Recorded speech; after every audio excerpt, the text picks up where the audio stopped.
Friends, तो स्वागत है आप सभी का हमारे यूट्यूब चैनल सचिन परफेक्ट में। मैं हूं सचिन। तो जैसा कि हम लोग पिछली वीडियो में एक चरकर रैखिक समीकरण का तीसरा पार्ट सीख गए थे, ठीक है। तो आज हम चौथा पार्ट सीखेंगे, ठीक है, उससे थोड़ा सा और आगे का, ठीक है। तो उसमें क्या होता था कि समीकरण में सबसे जरूरी बात कि मतलब जो उसका नेम होता है मतलब थोड़ा सा कि मतलब जब प्लस को इधर ले जाएंगे तो माइनस और माइनस को इधर ले जाएंगे तो प्लस, ठीक है। तो वो हमें ध्यान रखना होगा, ठीक है। वो अगर वही हमें ध्यान है ना तो समीकरण को सॉल्व करने में कोई दिक्कत नहीं होगी। तो रूल क्या होता था कि अगर बराबर के इधर या उधर यानी कि या तो LHS में या तो RHS में प्लस है और ये उधर या इधर जा रहा है तो माइनस हो जाएगा, ठीक है। या तो LHS से RHS में जा रहा तब भी चेंज होगा, और अगर RHS से LHS में आ रहा तब भी उसका चिन्ह चेंज होगा, ठीक है। और हाँ, और अगर पूरा पक्ष दोनों पक्ष चेंज हो जा रहा, इधर का उधर हो जा रहा इधर का उधर, तो उसमें कोई चिन्ह का परिवर्तन नहीं होगा, ठीक है। तो देखिए अगर पक्ष जा रहा एक पक्ष जा रहा तब तो चिन्ह का परिवर्तन होगा। प्लस का तो माइनस रहेगा, माइनस इधर से उधर जा रहा है तो प्लस हो जाएगा, और अगर गुणा इधर से उधर जा रहा है तो भाग हो जाएगा, और अगर भाग इधर से उधर जा रहा है तो गुणा हो जाएगा, अगर रूट इधर से उधर जा रहा है तो स्क्वायर हो जाएगा, ठीक है। और अगर स्क्वायर इधर से उधर जा रहा है तो रूट हो जाएगा, ठीक है। तो अगर हम इतना रूल ध्यान रखते हैं तो हमें समीकरण को सॉल्व करने में कोई दिक्कत नहीं होगी, ठीक है। तो अब हम कुछ एग्जाम्पल देखेंगे, ठीक है। और हाँ देखिए, अगर समीकरण में हम अगर दोनों पक्ष में किसी भी संख्या से मतलब जोड़ते हैं या गुणा करते हैं, माइनस करते हैं या भाग करते हैं, तो उस समीकरण में कोई प्रभाव नहीं पड़ेगा, ठीक है। कोई दिक्कत अगर हम दोनों में करते हैं या जोड़ते हैं या दोनों में घटाते हैं या दोनों में गुणा करते हैं एक ही संख्या से, ठीक है, उसी संख्या से या करते हैं कुछ भी, तो मतलब उस समीकरण में कोई प्रभाव नहीं पड़ेगा, ठीक है। तो वही चीज़ आज हम सीखेंगे। तो जैसे मान लेते हैं कोई संख्या, जैसे लिखा है x + 3 = 5, ठीक है। ऐसे कोई समीकरण दिया होगा, तो हम अगर इसमें कि कोई भी संख्या दोनों पक्ष में LHS में और RHS में अगर जोड़ें या घटाएं या गुणा करें या भाग करें, तो उस संख्या मतलब इस समीकरण में कोई प्रभाव नहीं पड़ेगा, ठीक है। और हाँ, या मतलब रूट करें, वर्गमूल निकालें या उसका स्क्वायर वर्ग करें तो मतलब कोई प्रभाव नहीं पड़ेगा। और हाँ, दोनों तो हमें देखिए समीकरण में क्या करना होता है कि जो चर पद है ना उसी का हमें मान ज्ञात करना होता है, ठीक है। तो इसमें चर पद x है तो हमें x का मान ज्ञात करना है। तो अगर हम किसी संख्या से इसमें दोनों में करें, अगर कुछ करें कि ऐसा करें कि जो है 3 खत्म हो जाए, सिर्फ x बचे, ठीक है। तो अगर हम इसमें 3 घटा दें, दोनों में 3 माइनस कर दें तो x बचेगा और x का मान आ जाएगा आसानी से, ठीक है। तो देखिए अगर हम यहाँ -3 कर दें, देखिए x + 3 - 3 = 5 - 3, ठीक है। देखिए 3 जो है इस पक्ष में भी माइनस किए हैं और 3 जो है इस पक्ष में भी माइनस किए हैं, तो संख्या में कोई प्रभाव नहीं पड़ा, ठीक है, क्योंकि दोनों बराबर है ना। और हम दोनों में से जब उतना ही घटाए तो प्रभाव थोड़ी पड़ेगा, है ना, दोनों तब भी बराबर रहेगा, ठीक है। जैसे देखिए ये कैसे मतलब बराबर रहेगा, जैसे x + 3 = 5, तो x + 3 - 3 = 5 - 3। अब देखिए बराबर कैसे है, देखिए x + 3 है और x + 3 - 3। अब हम अगर इस 3 को इधर लाएं तो ये प्लस हो जाएगा, है ना, माइनस से प्लस हो जाएगा, बराबर 5। अब देखिए -3 और +3 ये कट जाएगा, यानी कि ये हो जाएगा x + 3 = 5, वही लिखा है ना। तो इसीलिए दोनों पक्ष में किसी संख्या से जोड़ते हैं या घटाते हैं, गुणा करते हैं, भाग करते हैं, तो उस समीकरण में कोई प्रभाव नहीं पड़ता है, ठीक है। वो समीकरण मतलब संतुलित रहता है जैसे था वैसे ही, ठीक है। तो यहाँ हम 3 घटाए और इसमें भी 3 घटाए तो कोई दिक्कत नहीं है। अब यहाँ जब हम 3 घटाए ना तो देखिए x प्लस 3 था, तो यहाँ जब घटाएंगे तो x बचेगा और हमें x का ही मान ज्ञात करना है। ठीक है, इस तरीके से भी मान ज्ञात कर सकते हैं। ठीक है, पच्छात्रण जो है किए बिना अगर वैसे करते तो x का मान हमें मतलब 3 को उधर ले जाना पड़ता और घटाना पड़ता। ठीक है, और अगर हम ऐसे कर दिए तो हमें ही कट जाएगा और x का मान डायरेक्ट आ जाएगा, जो आपको आसान लगे। ठीक है, तो ये हो जाएगा x, अब 3 में से 3 जाएगा तो 0 यानी कि ये कट जाएगा, बराबर अब 5 में से 3 गया तो 2। ठीक है, तो ये हमारा हो गया आंसर, x बराबर 2। अब देखिए अगर हम यहाँ 2 रखेंगे तो दोनों समीकरण बराबर हो जाएगा, है ना। समीकरण का मतलब कि दोनों पक्ष बराबर हो। अब देखिए अगर हम यहाँ 2 रखें मतलब जांच के लिए कि मतलब सही है हमारा आंसर कि नहीं, तो इसमें हम उस समीकरण में रखें जो क्वेश्चन रहेगा उसमें अगर रखेंगे तो अगर दोनों पक्ष बराबर आ रहा है इसका मतलब जो हमारा आंसर आया है वो सही है। तो अगर हम यहाँ x के स्थान पर 2 रखें तो देखिए 2 + 3 बराबर 5 है ना, तो 3 2 5 दोनों पक्ष बराबर आएगा, इसका मतलब हमारा जो आंसर है वो सही है। ठीक है, अब इसी प्रकार हम अगला एग्जाम्पल देखेंगे, जैसे घटाओ। ठीक है, जैसे मान लेते हैं y माइनस, दूसरा ले लेते हैं y माइनस 5 बराबर 2।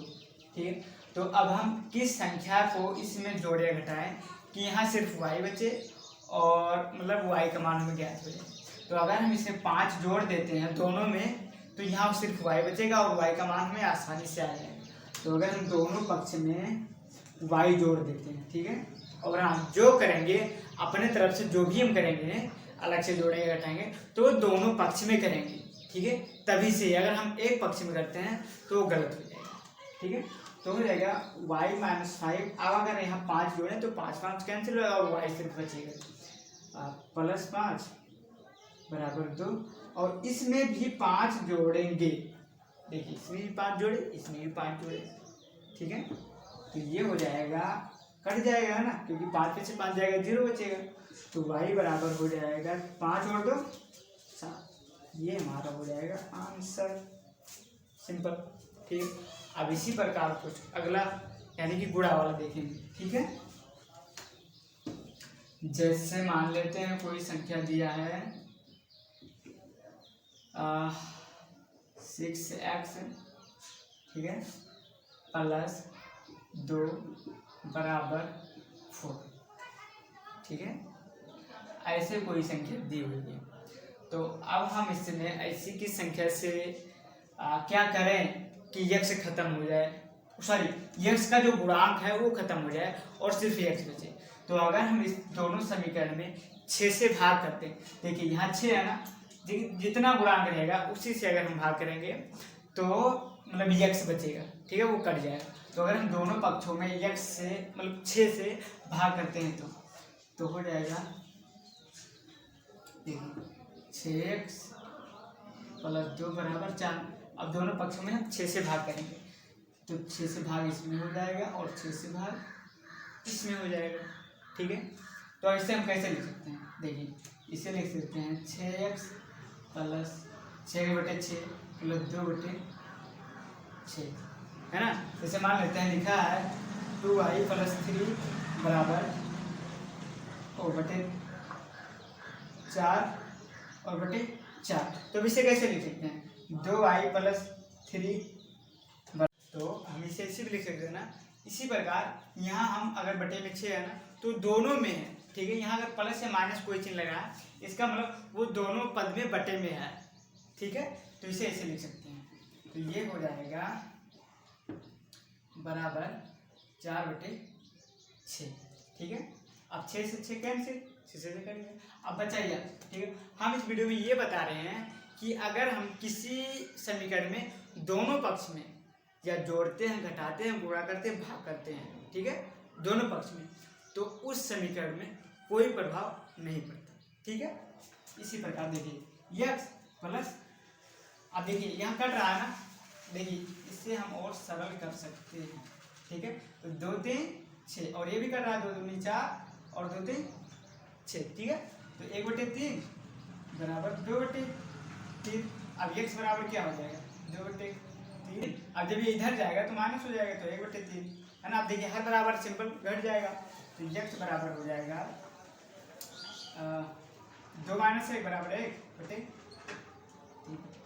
ये हमारा आंसर, ठीक है। अब इसी प्रकार हम अगला एग्जाम्पल देखेंगे जो कि भाग में रहेगा, ठीक है।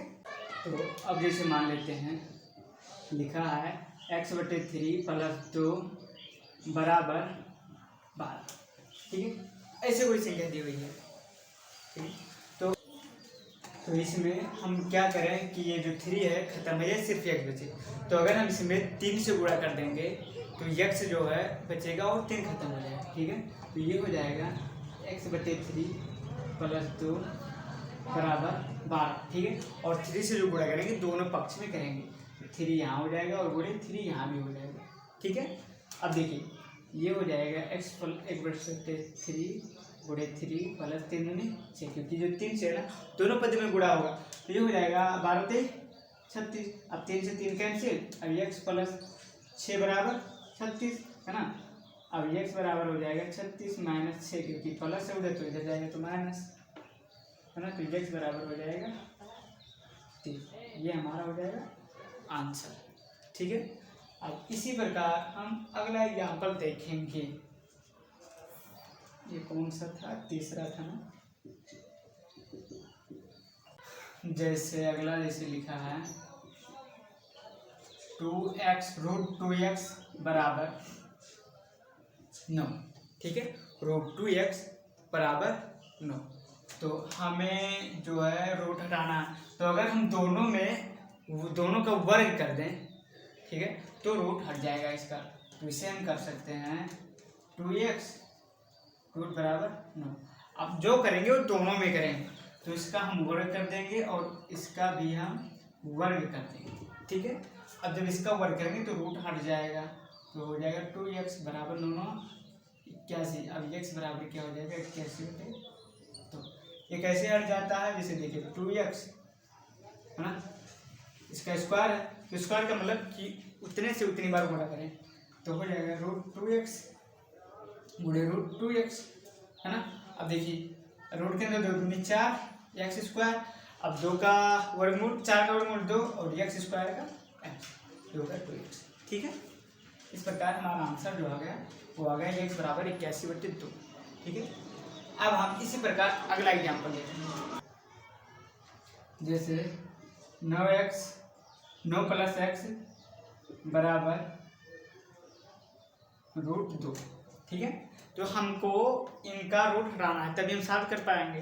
तो हम इसलिए इन दोनों का अगले स्टेप में इन दोनों का हम वर्ग कर देंगे, ठीक है।